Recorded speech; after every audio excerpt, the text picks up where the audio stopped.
Well, hello. Good morning, everyone. It's 11 a.m. Central European time here in Lund. It's a wonderful winter day, pretty cold actually, which took me by surprise coming into work this morning, but it's very nice.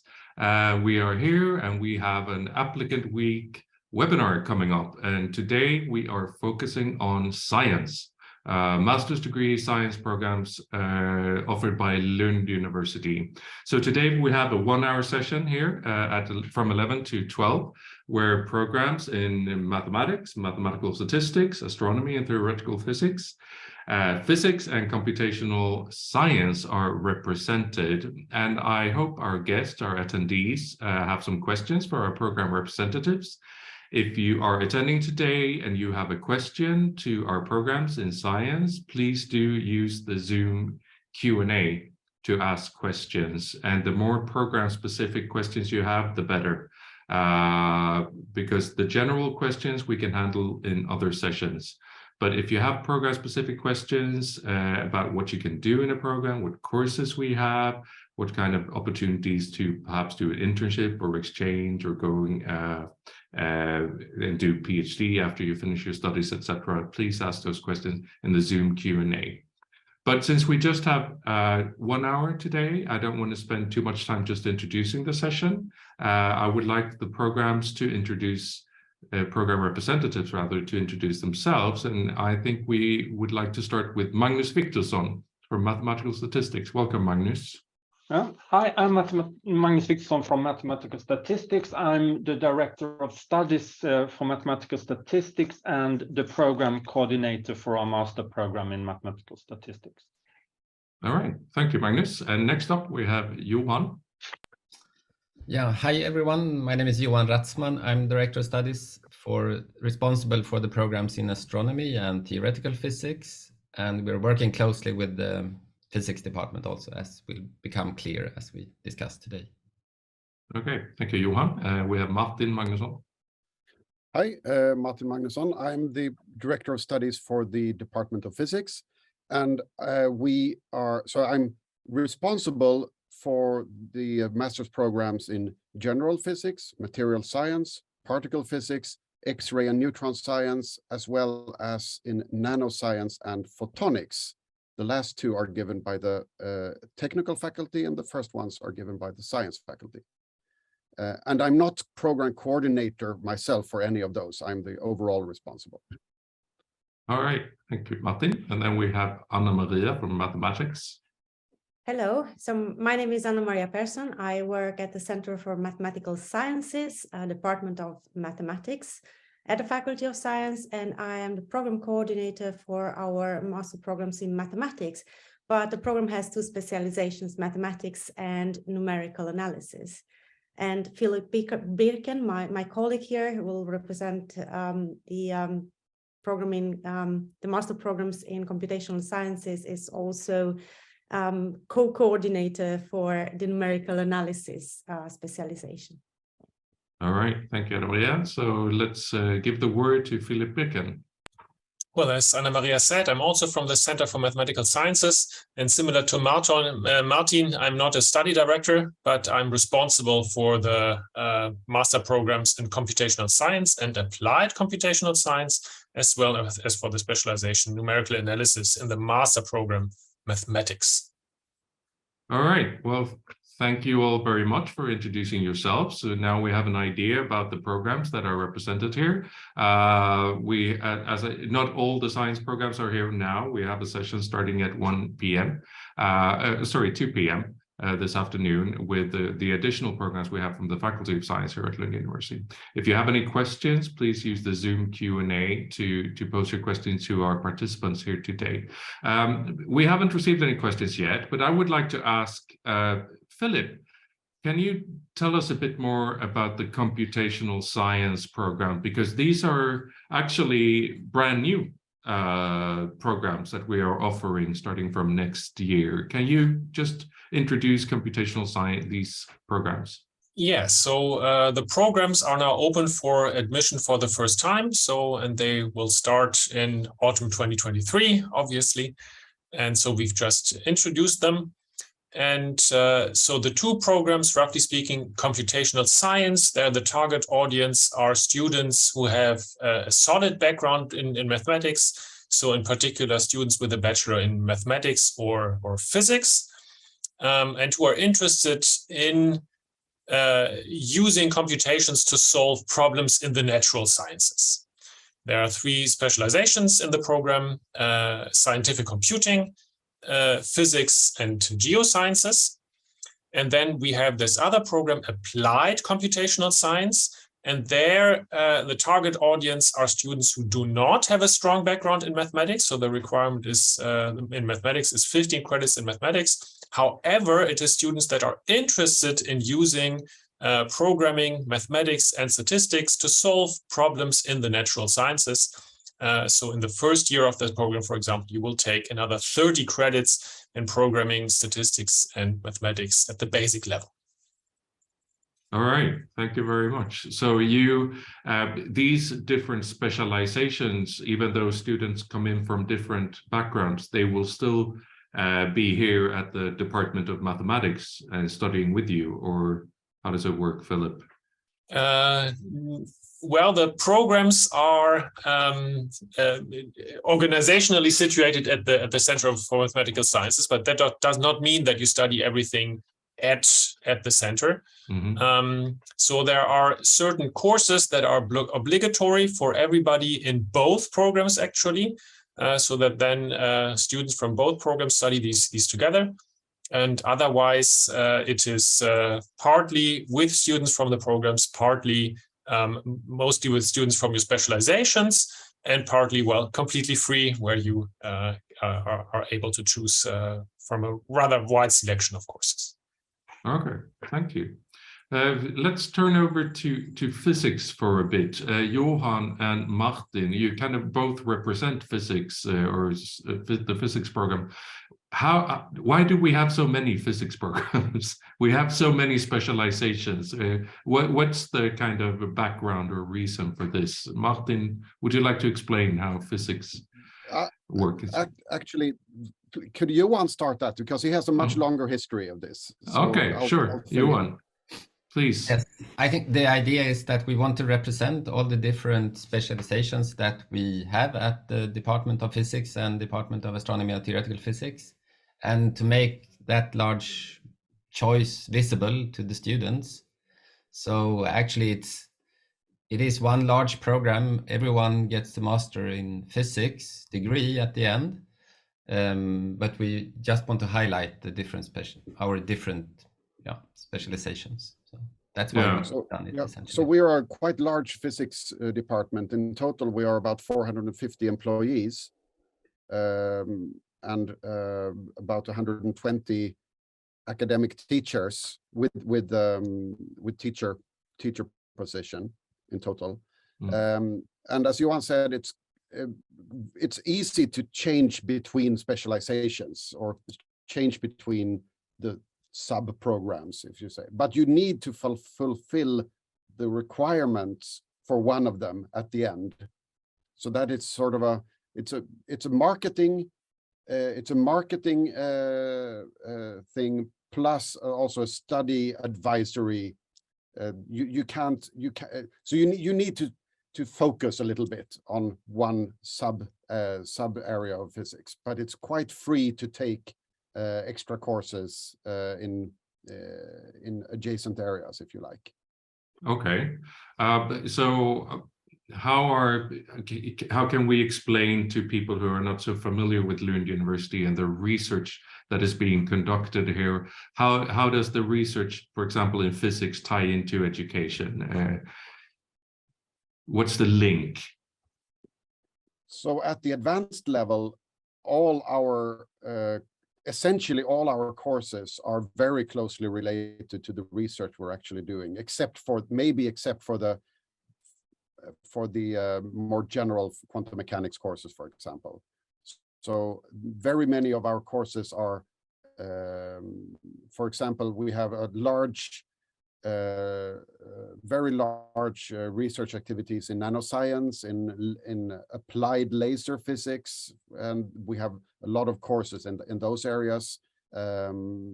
on the more theoretical side, we have Johan could answer a bit more about that perhaps, but we have courses that are both general and very much connected to our research. So that means that all our teachers on the advanced level are active. Basically all teachers on the advanced level are very active scientists as well. Interesting. Thank you very much. Let's move over to mathematics and mathematical statistics. You, Magnus and Anna-Maria, you represent two programs, of course, two different programs.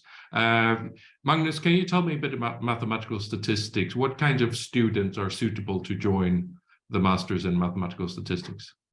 So it's students with a background in mathematics. So you need at least 1.5 semester of mathematics, then 1 semester of mathematical statistics, and then you need some introductory courses in computer science or numerical analysis to ensure that you are sort of reasonably good at computers, because most problems in mathematical statistics today is, of course, solved with computers, and analysis of data is very much a thing which you do using different computer programs. So, but of course, we also do theoretical things. But so we need both a background in mathematics and some applied things to be able to solve the problems we deal with in mathematical statistics.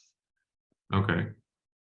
So, but you have, Anna-Maria, in mathematics, you mentioned you have two kind of branches. Yeah, so we welcome a broad applicant profile, so to say. So, but within the program, we offer a broad range of courses in pure mathematics, all branches of mathematics, analysis, algebra, differential geometry, and so on. But also courses in numerical analysis and statistics are available. The program is very flexible, so we really welcome applicants with very different backgrounds. So if they are interested in pure mathematics, they will probably have a bachelor in pure mathematics, and they have the possibility of specializing towards pure mathematics, but also taking courses in the applied areas. So students interested in numerical analysis can pursue that path. So there's a broad entrance, so to say, but then the students are able to create their own profile within the program and specialize according to their interests.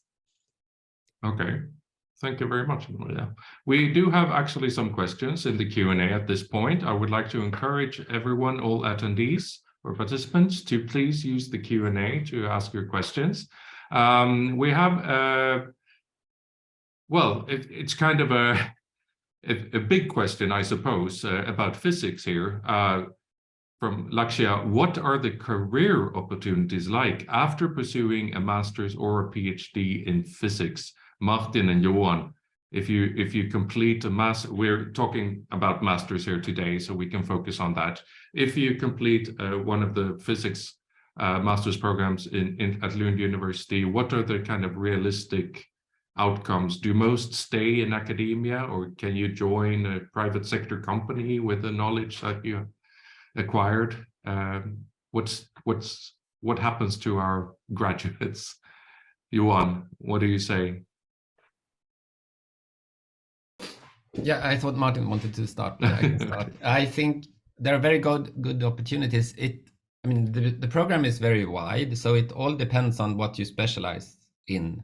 I think so. It's it's everything from theoretical particle physics to applied nano science, and so the work opportunities are very different. But so you have a large also possibility to engineer or form your own program which fits your interests.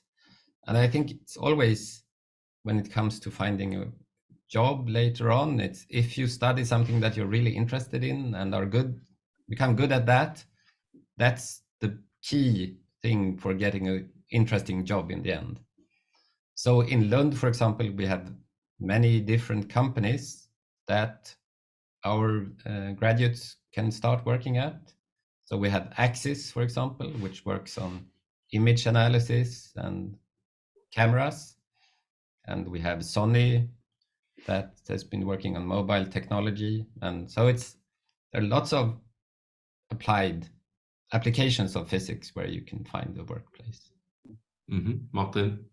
Yeah, so I don't have the exact statistics, but roughly half of our graduates from master programs go on to postgraduate studies, like a PhD somewhere, not necessarily in Lund, because there is no, when we announce a PhD position, we take the best candidate from around the world for that position. But around half of our graduates go to PhD studies, and about the other half get a real job. No, sorry, get a job in industry. And when we did recently made an alumni questionnaire, everyone had a job sometime after graduation. So I don't know the exact statistics, but about around half PhD and the other ones in industry. Okay, thank you. Magnus and Anna-Maria and Philip, I know, Philip, your program hasn't started yet for the first time, so it might be difficult for you to present, data on what happens to your graduates. But Anna-Maria and Magnus, do you have anything to say about what do your graduates do typically after they finish their programs? Magnus, let's start with you. So a lot of people go out in the industry, and depending on the direction of the studies or perhaps what they have done the master thesis in, some people go to banking and insurance, some go to industry, some go to pharmaceutical industry, some go to sort of being statisticians at hospitals and things like this. It's quite a broad range of different things. And of course, we also have some people who continue with PhDs and do that. So depending on what one wants to do, it's possible both to tailor oneself to be much more applied and solve sort of real-world problems in companies and so on, or to do more theoretical research within the department. So people are ending up at lots of different places, but the job market is really good for statisticians and have been so for a long time. It's really something that is sought for in the job market. So, right, and also any really type of industry where there's a demand for analyzing data, right? Yeah. And also people do data science and machine learning and those kinds of application nowadays, which is really hot topics at the moment. So the job market is really good here. Okay. Anna-Maria, what about your graduates? Well, I would dare to say that it's pretty good for mathematicians as well. And these boundaries are not very well defined because our students, as I said before, are also taking courses in mathematical statistics, in numerical analysis. So Philip can fill me in here. So according to what they have studied, they end up, as Magnus said, in different areas. The ones who studied pure mathematics usually tend to stay in academia and pursue a PhD position somewhere in Lund or actually all over the world. And those studying more towards the applied areas and numerical analysis end up in industry. And Philip knows more about that, so I think you can. Yeah, Philip, why don't you tell us a bit more about that? Well, maybe a few general comments. So the Faculty of Science a while ago did a survey of where their alumni ended up, and it was I think it was 2%, maybe 3% that were unemployed during that who answered that survey, and the rest, about 1/3, then went on to do a PhD. One third went on to industry, and the other third worked for the government. This is probably more relevant for people in biology or geology. Yeah, I mean, working for the government to ensure water safety, sustainability, jobs like this. But one thing that is extremely clear here in the region, that the number of people that the university produces for jobs that are related in a very general sense to programming is way below the amount of jobs that are open. So industry has made it all clear from time to time that Lund University should educate more people that are suitable for such jobs in a broad sense. And so these two new programs, computational science and applied computational science, are one part of the answer here. And what Magnus and Anna Maria said, what is changing is that we have the big data area where we can store, analyze, and generate as much data as we want. And this is what is behind the rise of machine learning. But this does not mean that everything else that we have been doing before this came up suddenly becomes obsolete. But essentially that the requirement is that now you will need to use, you need to know another tool in your toolbox, but everything else that we have been taught before is still quite important and is being used. And yeah, okay, I think that was my 5 cents.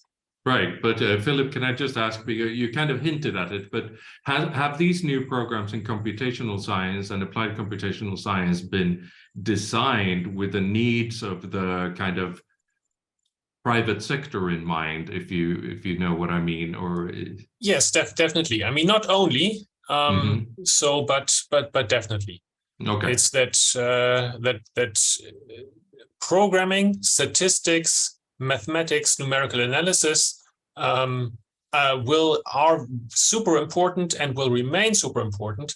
However, the idea behind this program is that, well, you also need to be able to talk to people from other disciplines. So we take an interdisciplinary approach so that you also learn something in one other science, and then focus into, well, applying mathematical tools within that science. And there's, of course, a wide spectrum in how much are you on your mathematical side and how much are on you on the side of that science, geology, biology, physics. Yeah, so there's a lot to choose here. Thank you, Philip. Johan, we have a question for the astrophysics or astronomy program. How much computer science knowledge is required before you can join this program? Do you need to have taken courses in computer science or just some basic programming skills, perhaps? Could that be useful? Yes, so the entry requirements is that you have a bachelor in physics, and normally that includes some kind of programming course. So we expect that the students that come do know some programming language, but you don't need to know a specific language. So here in Lund, our students learn, the bachelor students learn Python in the science faculty. And so that is what we use also for the master programs, specifically in astrophysics. But for those who don't have a Python background, we have a tutorial introduction so that everyone gets up to speed in programming in Python. And then there are some specific more programming related courses where you practice then using Python. And also we have a statistics course for astrophysics, where you learn how to use statistics tools in astrophysics. Okay, but can we generally say it's recommended to be familiar with, for example, Python before joining a physics master's program in Lund? Yeah, you need to know some programming language, but not necessarily Python. Not necessarily Python.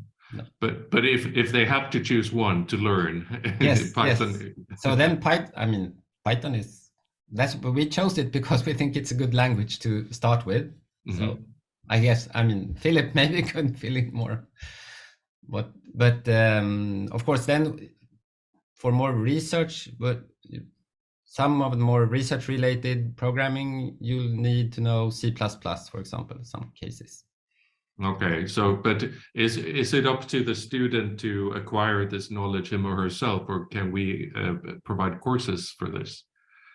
So we have courses. So if you don't know programming, or you don't think you know it well enough beforehand, then there are courses that you can apply for and include in your program. Okay, thank you. Michelle is asking, hi, I want to apply for the Masters in Physics. As Lund has a lot of research in biomedical physics, I would like to know if I can focus my studies in this area. Biomedical physics, what can we say about that? Yeah, so that is true. We have a large research activity in those areas. We don't have a master's program directed towards those courses, but there is quite a lot of opportunity for elective courses inside each of the master's programs. So I would say that you can take essentially all of those biophysical related courses as elective courses. You do need, but you will study physics. So you start with a course in quantum mechanics, and if you do not have that kind of interest to become a physicist, then you shouldn't, of course, start a physics program.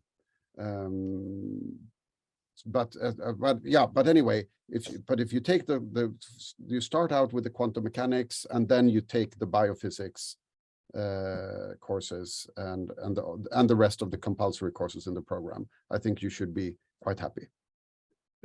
So if I may add to this, yeah. And Johan should correct me. I mean, there was this specialization in the physics program, biological physics and computational biology, right? But as far as I understand it, this is no longer open. So I give that to you. Okay. So you can no longer apply for this specialization, and it is recommended, if you would have liked to study this particular specialization called biological physics and computational biology, then you should now instead apply for the specialization physics in the new master program Computational Science. Okay, that's good advice. Thank you, Philip. But this also touches upon something, or what Martin said, and I want to listen to you all about that, because you're saying that you have to take this course, but then you can choose another course. So I want to know, in your programs, different programs, of course, have different opportunities for this, but how many courses roughly are mandatory or obligatory, and how many are optional, depending on the needs and interests of the individual student? Anna Maria, what's it like in mathematics? I mean, you have 2 branches already, but within those. Yeah. And 2 exits. So in the mathematics specialization, we do not have any compulsory courses, but a broad range of alternatively compulsory courses. So you need to fulfill 45 credits among those courses. And typically courses are 7.5 credits. So the full-time study pace covers 30 credits each semester. So 45 credits is 1.5 semester or worth of courses that you need to pick among courses in pure mathematics from a predefined list. And then there is another block of elective courses, also 45 credits. And those courses, I mean, the students have a lot of freedom to choose more courses in mathematics, statistics, numerical analysis, but also outside the mathematical discipline. So the only condition that we have within that block is that you need to pick 2 more courses in the broad mathematical disciplines. So let's say you're very interested in pure mathematics, then you will probably take more than 45 credits in pure mathematics. And this is this extra condition that within the elective blocks, you need to pick 50 more credits in mathematical disciplines broadly. But you can also take courses in physics if you're interested in combining mathematics and physics. And then the program ends with the degree project that is worth 30 credits. Then you can do either at full study pace during your last semester within the program, or at half study pace during your second year. Now, for the numerical analysis specialization, there we have 2 courses that are compulsory, 30 credits that are alternative compulsory, and then the structure is similar. So it's really a lot of flexibility. And in the first semester, when you get admitted to the program, you are presented with a list of courses that you can study within the first semester. So depending on what you have studied before, you can sort of tailor your courses within the first semester. And then in the upcoming semesters, you apply for the courses that you want to study. So that's how it works. It seems very, very flexible in the mathematics. Magnus, for mathematical statistics, is it similar, or do you have a more predefined set of courses that you... Well, it's both, I would say. The first semester is predefined. So there are 4 courses which all get admitted to. And then we have 4 sort of core courses where you must take 3 of those 4 courses. Those courses are time series analysis, Monte Carlo method for stochastic inference, extreme value theory, and mathematical foundations for probability theory. So 3 out of those 4 courses are mandatory. But if you follow the recommended study order, that is courses you will then do the first 2 semesters. So the third semester is essentially all elective courses and half of the second semester. So there are some freedom, but and also some structure. So it's also possible to after discussion with the director of study, and I also worked as study counselor for the program, then we can sort of find an individual study order to fix things. But the important thing is that we help the students to really choose courses, but they should consult us to not get unpleasant surprises at the later stage. We are very, people can be flexible, but we also want to give service to students, say, okay, if you do this choice, you will be sure to be able to get your degree and so on. So we try to put a lot of focus on helping the students to find their way through all the possible elective courses and to get a good mix also, not to spread it too. You need some width and some depth. So it could be good to discuss with me to see a good study order. Okay, so let me just follow up. You said width. Does that also include potentially courses or subjects offered at other faculties in Lund, or are you? Yes, so that is possible. So you of course need 45 credits of advanced courses in mathematical statistics, which is a general master requirement, which is sort of true for almost all programs in Sweden. But you have 45 advanced credits in your main subject. But outside that, you can choose pretty freely, and also other advanced courses in other subjects, if you meet the prerequisites for those, of course. That is perhaps a problem sometimes. Yeah, I think that's an important point that students need to be aware of, that yes, sometimes you can choose quite freely, but you must also make sure that you fulfill the entry requirements. If we move to physics, how does it work there? It's because it's very broad, as you have told us. How many courses can students choose from freely, or what is mandatory, etc.? The list of elective courses is quite long. I don't remember exactly, like 40-ish. So the requirements are that you need to take at least 90 credits advanced courses, at least 90 credits physics courses. Those are sort of parallel requirements. And then we have 2 compulsory courses. I'm looking now at the general physics. So it's a little bit different, but in principle, it looks the same. So in general physics, I would say it's the most free to choose. So in general physics, you have 2 compulsory courses, and then you need to take 3 out of 7, 3 out of a list of 7 courses, and then and after that it's free. It's open as long as you fulfill the requirements of 90 advanced and 90 in physics. And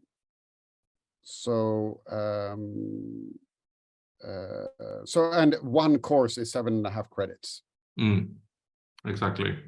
I was wondering if because you hinted earlier, Martin, that the fact that the Department of Science is has 1 leg in science and 1 leg in engineering. What does that mean for students? Does that mean anything for students at all? Yeah, yes and no. Almost all of our advanced courses are open to students at both the science faculty and the engineering faculty. I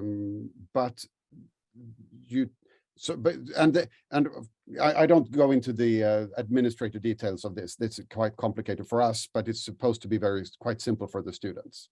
But it does mean that some courses are actually given at the technical faculty, and that means that they follow a little bit different scheduling. The exams are a bit different, but it's the same physics. So it's where the course is originally comes from has a little bit of importance, but typically this works very, very well to study broadly like that. And this means that, and this is the reason why we have so many elective courses available. Okay, thank you. Philip, let me turn to you because we have here a question. Johan wanted to say something. I'm sorry, Johan. Please go ahead. I should also add for the physics program, Master in Physics, that you can choose if you want to do a 30 credits master project course or a 60 credits.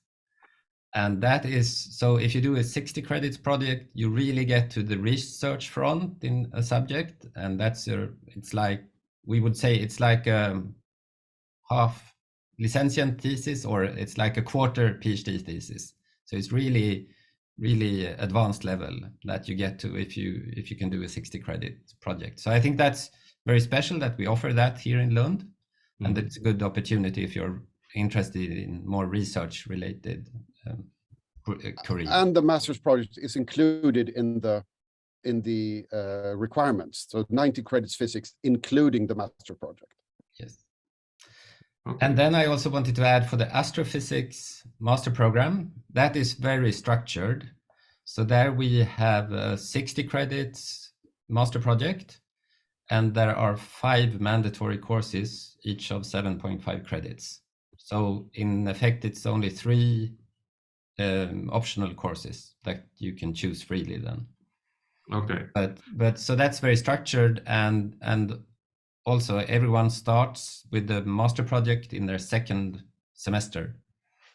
And so it's very closely related to the research done at in the astrophysics group. And as such, I think that's most students who want to continue in research after finishing the program. Thank you very much, Johan. Philip, I have a question for you. This person is asking about bachelor students, but I'm thinking more master students. How can our master students maybe be involved in the research that is being conducted at the department or at the faculty here in Lund? Is there a way to kind of join a research team as an assistant, or? So as a general statement, I would say that the requirement for the master thesis is that during the master thesis you work with current research. So all our master's projects, I think in all programs, are close to research. They are typically supervised by active researchers that are typically very interested in someone in helping them in their research. So as a general rule, I would say that the master's projects are typically done in a research group and with the aid in current research with the aid of a current researcher. If I'm a student and I'm planning my thesis or research work, how do I get this position? Do I approach the research team myself, or Yes, that is what I would suggest. That after your first year of the master, you should have a good overview of the field and the possibilities of master projects, and then I suggest that there might be several topics that you're interested in. Well, talk to the people that you think you might want to do a master thesis with, and ask them what it would be like. And if they have something, I mean, also we all also have a certain capacity for master students, so it might be that you get rejected if you ask simply because the person does not have time. So asking people if you're interested in working with them. Okay, thank you very much. And Johan, I think, wanted to say something. Yeah, Johan. Yeah, I just wanted to add that for astrophysics in particular, but also in theoretical physics, we typically make a pamphlet or a brochure describing available projects, and then the students choose from those, and then we try to maximize the sort of happiness matrix of matching supervisors and students. Mm-hmm. But I think, as Philip said, this is done differently in different departments. But I just wanted to highlight that it can vary a bit. Yeah, I think that's a good point, because sometimes when we present our department or our program, we have to point out that it works differently in every department in Lund. So there is a lot of scope here. But Magnus, what do you say in mathematical statistics? And maybe as an open question to all of you, because a lot of students come from countries where it's common that students can become like a teacher's assistant or a research assistant, almost like a sometimes paid position. Is that something that happens at all in Lund? Magnus, if we start with you. Well, yes, it's possible to work as a teaching assistant in some of our courses. So that is also something we can recommend students to do. Perhaps not the first semester. They need to be into the system first to see how it works. But perhaps from the second or third semester, that would work excellent. We do not have the same thing in research group, at least not in mathematical statistics. So there are no paid positions or internships there. It's all done in the master thesis, the contact with the research. And of course, the lecturers are, of course, active researchers. So they meet the researchers, but they are not participating in the research groups until the master thesis, I would say. Okay, thank you. So I have it's a rather general question here, of course, from a student who is non-Swedish, and what can they expect when they come here? I know, Anna Maria, I've asked you about this before. You came here as an international student, and also, but I don't know, Philip, if you studied here at undergraduate and master's level, but what can you expect if you come from a completely different educational culture? What can you expect when you come to Sweden and Lund to take an international program? Anna Maria, maybe I would invite you first. Well, I started in Lund in '97 as a bachelor student, or there was a different program back in those days. But I would say that the atmosphere is very open. Professors are very welcoming. It's really an open door atmosphere everywhere. And this is not only at our department, but really everywhere in Lund. The distance between the students and the professors, the teachers, it's real, I would say, non-existent. So you do not address your professors at the second person, and so it's a very familiar environment, and nowadays very international. So we really have at the moment we have students from all over the world. So it's a highly creative, vivid environment with different experiences and viewpoints. Yeah. Mm-hmm. Philip, can you weigh in on this, Mark? Well, so when if you come here to start your master program, then most programs will have introductory activities, so that students get to know each other, that you learn the ropes of where's the library and so on. So before you take your first lecture, you already have gotten a view of how it is to and got to know a few people. And then, yes, Anna Maria said it is very open. One comment here: everybody here speaks English,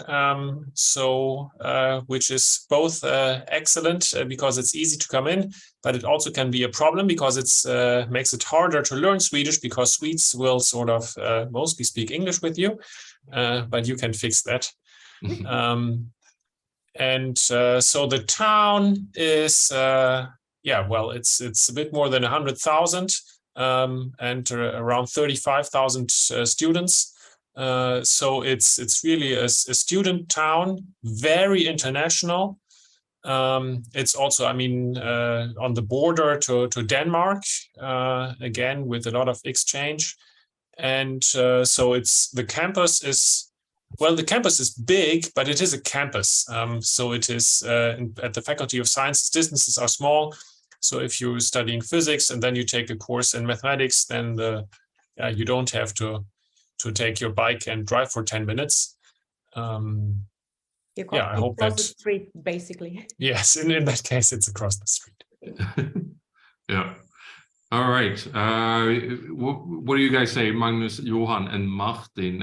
If you come here as an international student from a completely different educational background and system, how can you prepare for the experience that it is to study in Sweden or study in Lund? Do you have any kind of advice for students?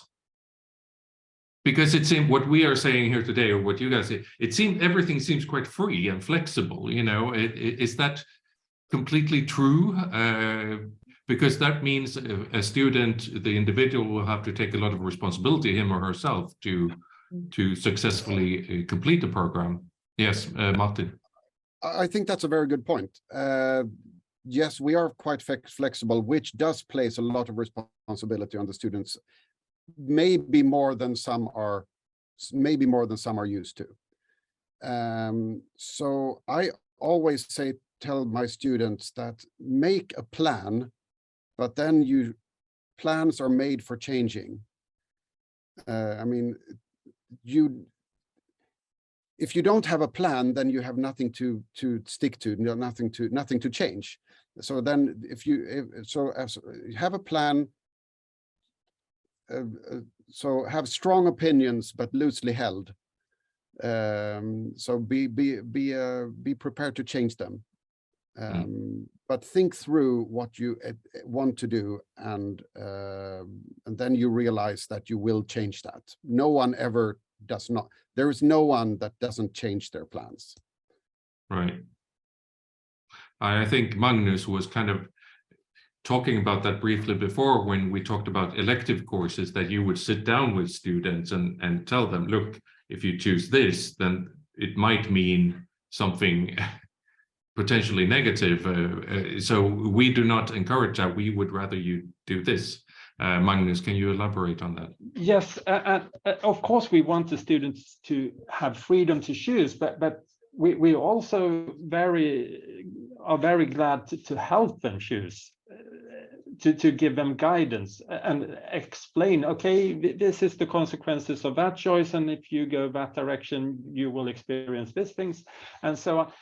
But I think freedom is very important, but you should also always offer guidance if students want that. Of course, you don't always want that, but it's important that you can get help, and also sort of just discuss what will I do in the future, is this a nice direction, and so on.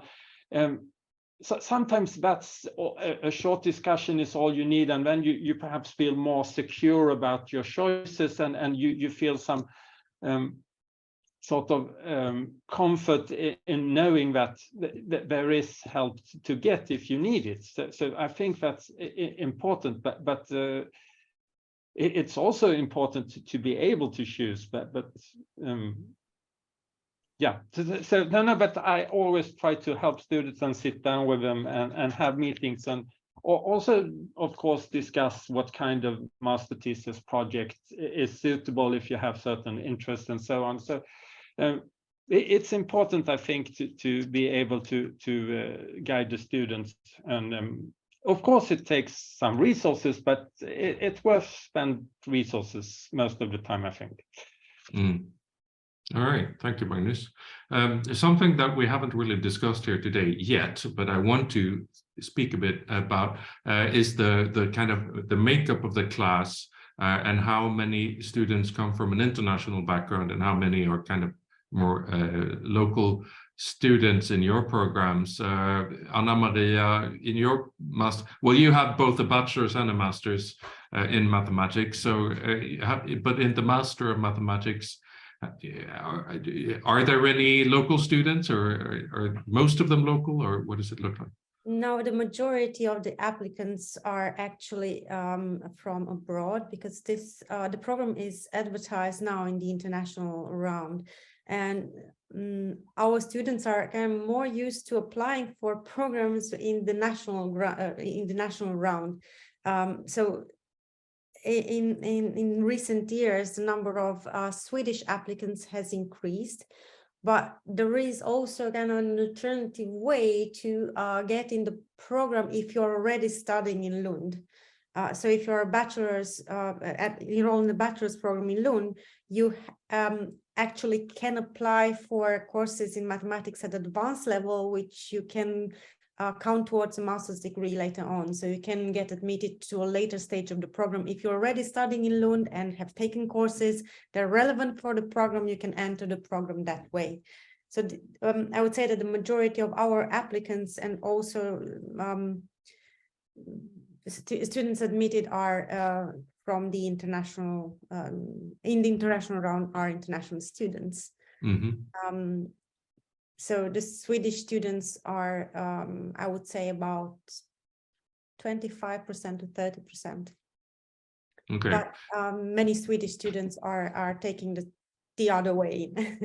Oh yeah, of course. Johan and Martin, if you represent physics, how many roughly of your students are non-Swedish and international students in the masters? Yeah, I don't have any exact statistics, I'm sorry, but my feeling is that about half of the students are international, mm-hmm. and half of them have a bachelor from Lund University. That's my feeling as well, but then it will vary greatly depending on which courses you take. Some courses you have maybe you have 35 students taking, and in other courses you are only 6, and which makes statistics very difficult to answer. Yeah. And also the mix of students will be different between different courses, so it will vary a lot. Yeah, and I think here maybe we haven't been so clear that when you take a certain course here, you can take a course with students from other programs, right? So you're not kind of just with your own classmates for 2 years in the specific program that you have been admitted to. So there's yes, Magnus. And I think that's an important point, and we were before discussing that, the physics department and the mathematical department is divided between two faculties. So a lot of the courses are read together with engineering students. And so in some courses there could be like 200 students, and in some other course 20 students. So it's a mix, and you meet a lot of other kinds of students also in the courses. So this is good to point out that it's not sort of an isolated environment within the program, but it's open to meet a lot of other students. And of course, you can also take courses at other departments, and then you meet another range of students. So it's good to sort of see that it's a variation between the different courses you take. Okay, thank you. So yeah, I think we have a couple of more minutes. Maybe we should speak a bit. We've already talked a bit about the outcome or hoped for outcome of the different programs, but what is kind of a realistic outcome for most international? So we're talking mostly about international students here today. Some of them want to stay in Sweden, some want to go home. Philip, what do you envisage for your graduates, your future graduates, of course? How many of them would potentially be able to stay in Sweden or in the region to work, and how many? I mean, it's an international degree, of course. It should be valid everywhere, right? Well, the degree as such is accepted by, I would say, essentially all companies in Sweden. I mean, they look at, okay, you have a master from Lund University, then they know what it's about and so on. And as we discussed, I mean, finding a job is not that yeah, it's more that in physics, computational science, mathematics, that you have a choice of where you want to work. With regards to then getting permission to work in Sweden, yeah, that works in principle very well. Yeah, there are exceptions with certain countries. So there I would suggest that you specifically check for your country how this is. I mean, of course, yeah, if you're not from the European Union, then it is more complicated. But in principle, at the moment, Sweden is still rather open. I mean, yeah, 3 years from now, we don't know how this will develop. That is an open question that we also have. But at the moment, Sweden is rather open. But how common is it, Johan and Martin, representing physics, that students stay in Lund or go somewhere else, either to a different university to do a PhD perhaps, or that they join the labor market here or abroad? Because a degree from Lund should be valid everywhere in the world, right? If you have a master's degree in physics from Lund, what do students do? Very good question that I'm sorry, don't want to speculate. I don't have the data. Okay, Johan, maybe you have a...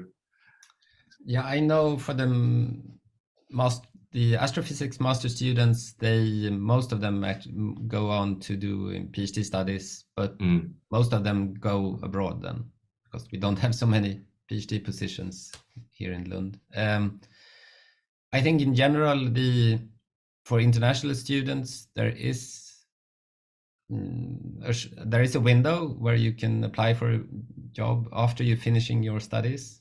And I'm not an expert on this, but then so there are certainly possibilities, but of course there are also limitations, as Philip was hinting. Yeah, it's a 1-year permit that you can get these days after you finish your studies.